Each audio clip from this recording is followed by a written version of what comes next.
Ծաղկաձորում կազմակերպում եմ հոպարիտ կնոջ ծնունդը, սրանք էլ հատուկ եմ հագել, որ լրիվ հոպարիտ լինեմ, եկեք գնանք ցույց տամ։ Հոպարիտ կինը կգայս փակ տակածվող լողավազան միջ ձևեր կթափի, կասի չէ, ես չեմ ուզում լողանամ, ուտեղ հոպարիտ կգա, հոպարիտ կնոջը կբրդի կգցի ջուրը, ուտեղ միանում է դարի ծիծաղը։ Այս լավ առիսին հաստատ հոպարիտ ընկերներն են այդտեղ լինելու, որոնք բնականաբար ազդում են նրա կնոջ վրա, դրա համար կբերի ստե ու կփակի իրենց շոքեբաղնիքում։ Այս մեր 60-ից 65 անձի համար նախատեսված տաղավարն է, ուրեմն հոպարիտ կինը իր կողմի բարեկամներին այստեղ անցնելու պատուհանի մոտ, իսկ հոպարիտ կողմի պատի մոտ, բայց էլի լավ տեղ է։ Այստեղ հատուկ 20-ից 25 անձի համար նախատեսված առանձին տաղավար ունենք, որ են չսիրած բարեկամներին բերի հենց ստեղ նստեցնի, աղջիկը չտենա չմեռվայնա նայելին։ Այս մեր սիրուն հյուրասենյակում նստելու է հոպարիտ կնոջ կեսուրը եւ հոպարիտ կնոջ մաման։ Այստեղ կեսուրը հաստատ չի կարողանա բամբասի։ Իսկ եթե բամբասի,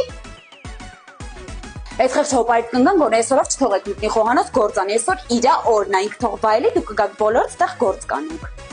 Այս մեր 5 ննջասենյակներից մեկն է, այս ննջասենյակում հատուկ ենք առանձնացրել մահճականները, որ հոպարիտ շատ խմի, գա առանձին քնի, հոպարիտ կինը ծնունդի օրով չներվայնանա։ Իդեպ յուրաքանչյուր ննջարան ունի իր առանձին սանհանգույցը։ Իսկ եթե դու հոպարի կնիկ ես, այս վիդեոն ուղարկի քո բոլոր բարեկամներին, թող ամառանոցային գրեն, ծնունդիդ է գան, ստեղ կազմակերպեն, դու արժանի ես դրան։